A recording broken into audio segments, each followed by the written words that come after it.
Yours, thank you. Okay, thanks. Good morning, everybody. So I just want to make a couple opening comments on a few topics, and I'm happy to take your questions. Obviously, it's been a really terrific start to the fall season competitively, with 5 teams ranked in the top 25, football, both cross-country teams, field hockey, men's soccer as well. But also, I want to call out women's soccer, 8-4. We host BC tonight at 5:30, and Coach Adams and her staff, we've made really significant strides and progress in that program. And also volleyball, Coach Bake has come in, new staff. We're 4-0 undefeated in the ACC, including a couple 5-set victories as well. So besides the 5 teams that are ranked in the top 25, women's soccer and volleyball have also had successful seasons to date. You know, we have a lot going on. This Friday, we're going to be in Rochester with both men's and women's basketball team, Monroe Madness. That's by design. We want to increase our presence and grow our brand in the Rochester market. It's an important market for us. On Sunday, we have a jersey retirement, Julie Williamson, one of our great all-time field hockey players. Her jersey will be retired Sunday afternoon. Friday, October 14th, we have Orange tip-off in the Dome, both teams. Obviously, the NC State game on the 15th. If they're ranked, it'll be the first time in 21 years where there's been a home game in the Dome where both teams are ranked since 2001.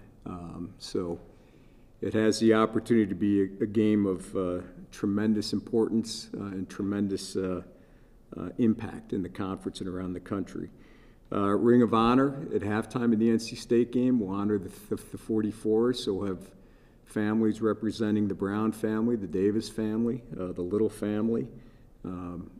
We can do it publicly now because obviously during the COVID time we couldn't celebrate their induction with our fans, but now we'll be able to do it October 15th. Then we have letter winner distinction on October 28th, the eve of the Notre Dame game. So we have there's a lot going on. I think there's a lot of momentum in a number of fronts.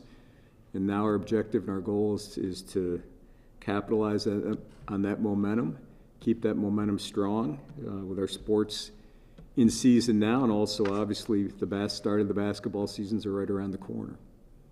So with that, let's open it up to questions. John, last we met here in the room, thanks for doing this today, by the way. You said Dino's not on the hot seat. Nothing like a 5-0 record to kind of back that up, but I just kind of wanted to get your assessment of football to this point, and then a tough second half of the schedule coming up, and just everything you're thinking about there. Yeah, I think that first, Brent, the second half of the schedule, it's a gauntlet, right? But there's 2 ways to look at that. Is it a challenge? Yeah, but it's also a tremendous opportunity. And we've put ourselves, and the team and the staff have put themselves in a position to have that opportunity to do something pretty special. So we're very pleased and proud of that. In terms of coach, and I mentioned this the last time we were together, the off season was really good, winter conditioning, spring ball, camp, that's carried over into the fall. And it's a credit to the entire staff, and it's just not the coaching staff.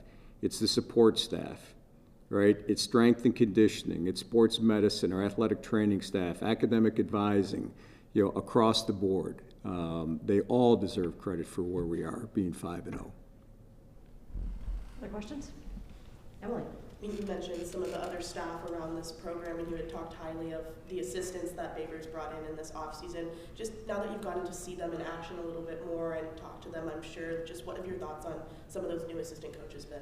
Well, Emily, they've been terrific additions, and I credit Coach for making 4 really good hires. And while I want to recognize our 4 new assistant coaches, Coach Anai and Beck and Ligashevsky and Johnson, our 6 returning assistants also, they've done it, Tony White, everybody. So this is a group of 10 assistants.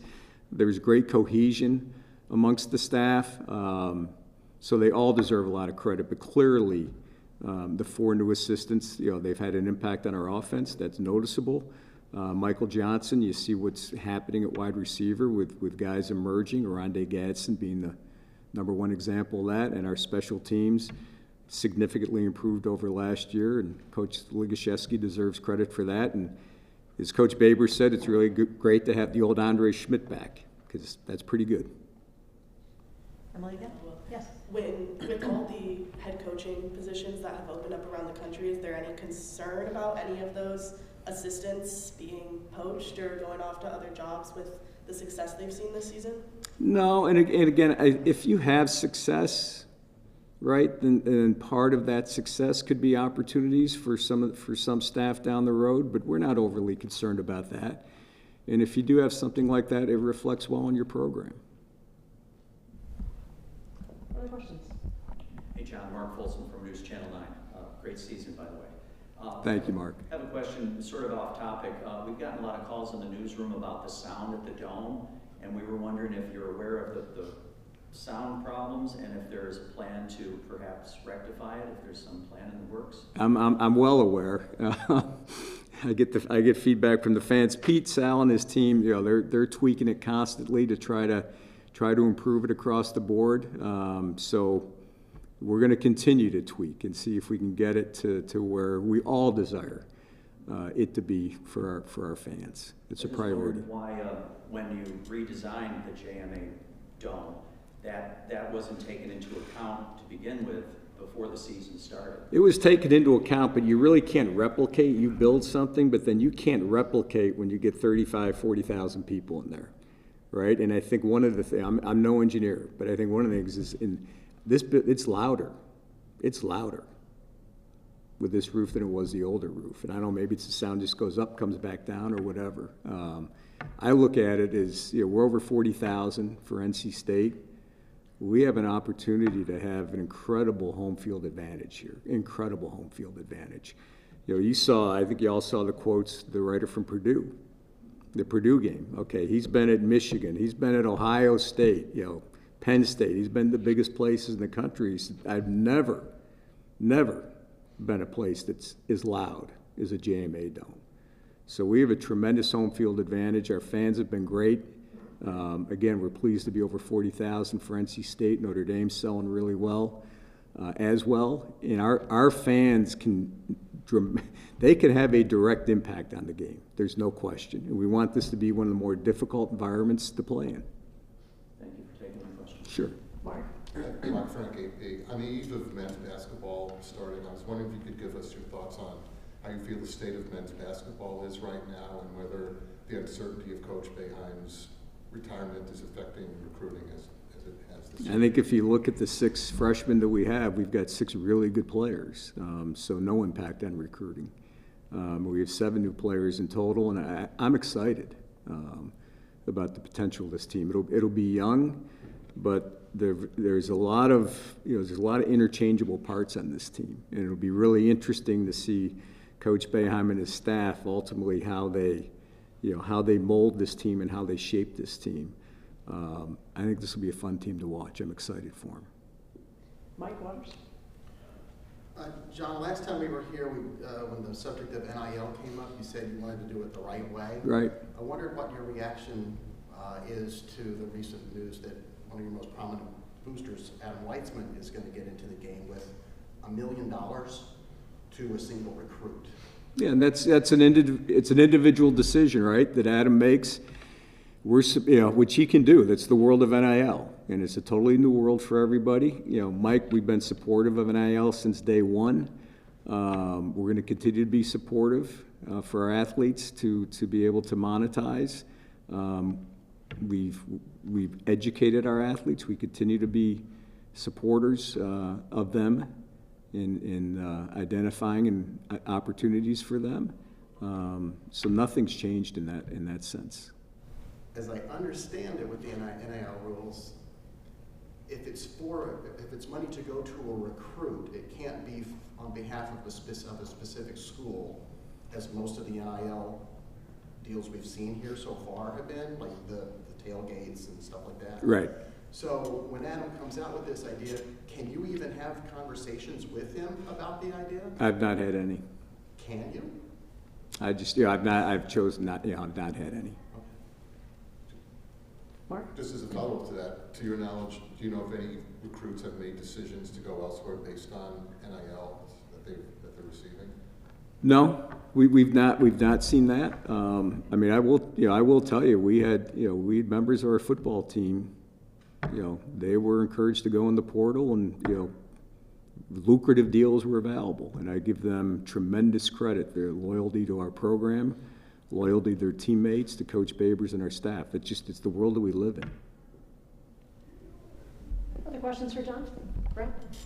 John, it seems like the latest round of conference realignment, the dust is settled for now. It's never quite over, I guess, but what would be the big takeaway from you from this latest round, and kind of where you and the ACC stand? Yeah, Brent, I think, number one, I've got tremendous faith in Jim Phillips, tremendous confidence in Commissioner Jim Phillips. Jim's done a tremendous job in his year and a half. He's focused on this, every single day. I think it's, hey, how do we, the ACC is a great conference, okay? Let me just state that unequivocally. It is a great conference. Competitively, 7 national championships this past year. That's ties for the most of any other conference. Academically, the ACC is the best of the Power 5 conferences. So I think that combination of athletic and academic excellence, the ACC is in a really strong position. How do we make sure, and how do we work, and how do we support the commissioner to make sure that we not only stay in that strong position, but can we enhance that position? And then closer to home, what can we do and what can I do as the leader of this department to ensure that Syracuse athletics, continues to remain a very prominent and respected national brand? That's the focus. Sophia? Hi, John. Sophia Wachewski. Shifting gears a little bit, going to the Micron Technology investment that happened this week. You said in your email to student athletes that you were going to kind of spearhead getting fans towards Syracuse athletics. Can you just talk a little bit about how you plan to bring some of that towards the athletics? Well, number one, is everyone who took part in the press conference, transformative is the word, right, that everybody used. It's transformative for this community.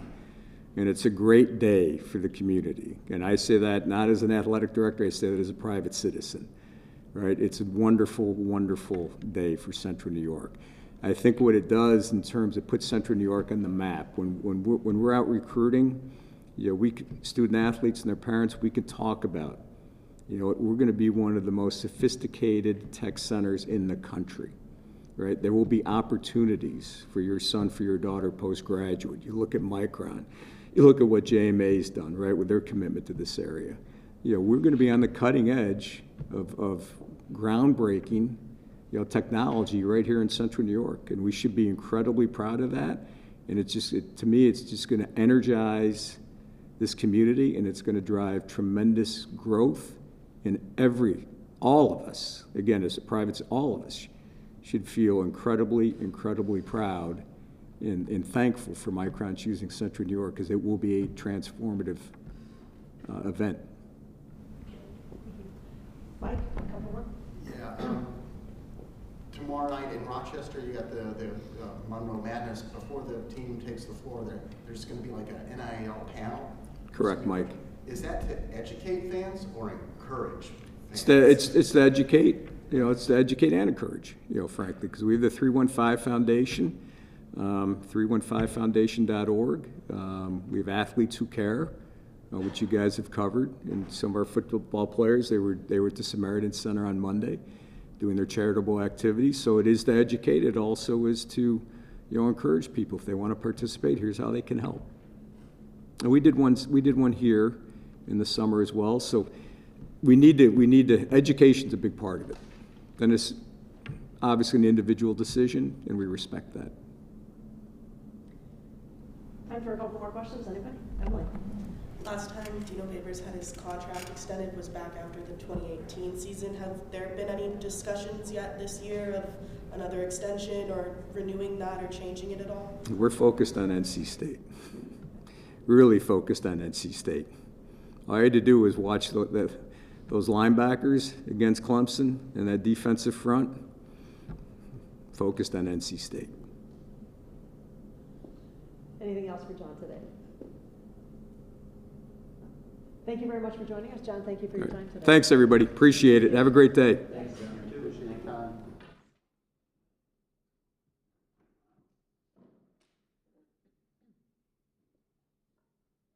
Go out and enjoy the beautiful day.